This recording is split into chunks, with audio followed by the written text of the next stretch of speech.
All right, diving in. Baruch Spinoza. Ever heard of a philosopher who was both accused of atheism and called, get this, God intoxicated? Really? Both? Yeah, talk about a life story that makes you want to know more. No kidding. I'm going deep on this one, looking into the Cambridge Companion to Spinoza.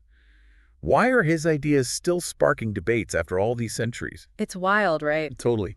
What gets me about Spinoza is he makes you think differently about, well, everything. He starts with this idea, kind of radical, that there's only one thing, one fundamental substance in the entire universe. He called it God or nature. Hold on, so not your typical philosophy 101 here. Not even close. Okay, so imagine the universe is like, say, a giant Lego set, right? Most of us, we see all these different pieces, trees, the stars, ourselves even. But Spinoza's over here like, nope, just one kind of Lego brick, just arranged in infinite ways. That's his substance, the basic stuff of existence. You got it. And he wasn't just talking about physical stuff either. He thought even our thoughts, emotions, thinking itself, all expressions of this one substance. Now, this substance, it's got infinite ways of being. He called these attributes. So like how that one Lego brick can be a spaceship or a castle, just depends how it's put together. Exactly. But here's the kicker. Spinoza said we humans, with how we perceive things, we only grasp two of these attributes: thought and extension. Think, the physical world. So we're stuck seeing a tiny sliver of the whole picture. Like trying to understand a 3D object by only looking at its shadow. Okay, so back in the 17th century, that must have blown some minds. But if everything comes from this one substance, how do we make sense of anything? Ourselves, the world, anything. That's where his ideas about knowledge come in. See, Spinoza thought true understanding came from going beyond just our senses. It's about getting the underlying essence of things, the connections, the causes, why things are the way they are. So not just what, but why. You got it. He called these deep understandings adequate ideas. Think of those times you suddenly get something on a deeper level, that aha moment. I feel like I'm getting those, just trying to follow along here. But seriously, that makes sense. But was this for everyone or just, philosophy rock stars? That's the cool part. Spinoza figured everyone had the potential for these adequate ideas. Not about being a genius, but about using our reason, questioning what we assume, look for connections, seek deeper understanding. Don't settle for the surface level. Like a brain workout routine. The more we use our minds this way, the better we get at grabbing hold of those adequate ideas. Exactly. And for Spinoza, this wasn't some intellectual game. It was the path to true freedom. Ooh, we're going to get to that, I hope. Oh, we will. Mm. But for now, how about we shift gears a bit to another cool part of his philosophy, his take on ethics. Ethics. Now we're talking about the part of philosophy that usually gets a little, preachy. Right. But Spinoza, he's coming at it from a whole other angle. It's like he's tackling ethics like a geometry problem. You're not wrong. He actually, seriously, modeled his book Ethics after Euclid's Elements. The geometry Bible. So instead of be good, because the universe follows these rules. So, surprise, ethics does too. Exactly. It's all connected. For Spinoza, morality wasn't like some arbitrary thing. It's woven into existence itself.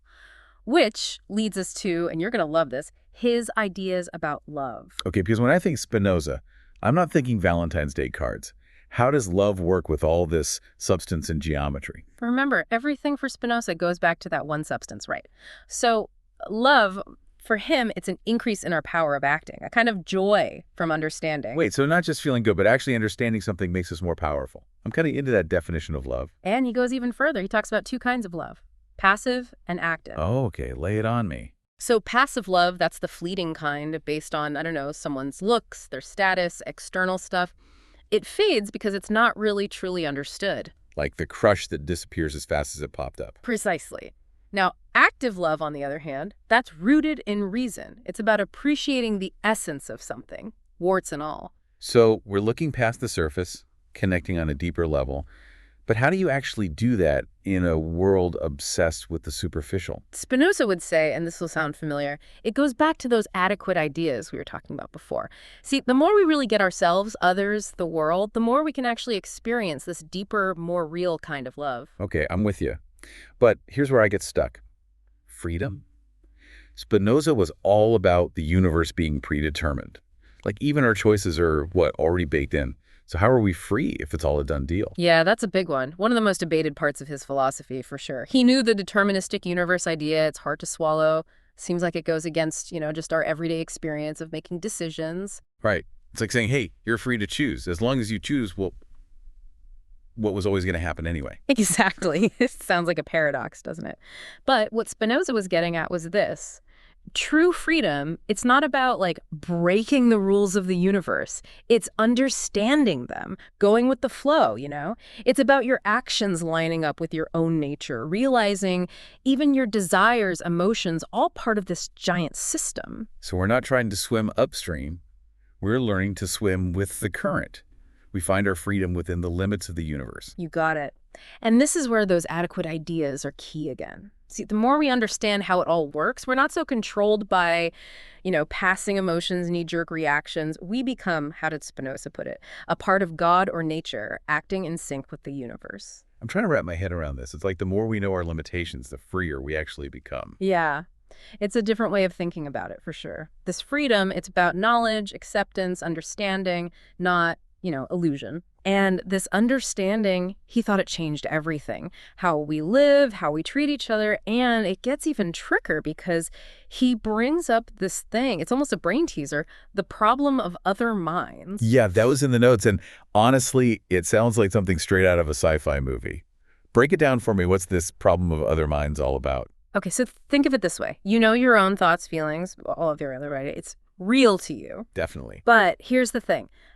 How can you be absolutely positive that other people, that they have that same inner world going on? Whoa, so we're all just assuming everyone else has the same kind of inner experience? Yeah. But there's no way to actually know.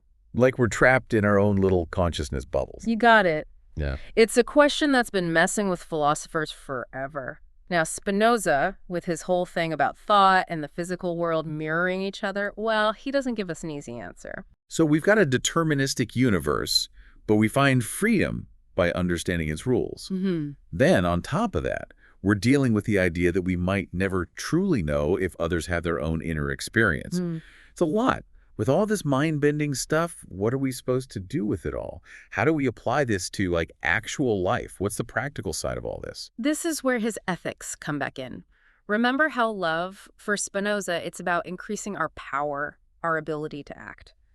Well, he believed that when we really grasp how interconnected everything is, how every little thing we do has these ripple effects, that's what leads to a more ethical life. So it's like our actions don't just affect us, they affect everyone else, the planet, the whole universe. Exactly. And when we get that, Spinoza thought it naturally made us more compassionate, more understanding. We feel this deeper connection to something bigger than just us. For him, this was how you got to true happiness, what he called blessedness. It's like, love your neighbor as yourself. Just got a whole new layer of meaning. If we're all part of the same fundamental stuff, hurting someone else, you're ultimately hurting yourself too. And in the same way, kindness, understanding, it all adds to the well-being of everything, including us. And this view of ethics, it flows directly from his understanding of how the universe works. It's kind of beautiful when you think about it. So where does that leave us with this God-intoxicated philosopher? We've gone from the nature of reality to freedom, to the complexities of ethics. It's a lot.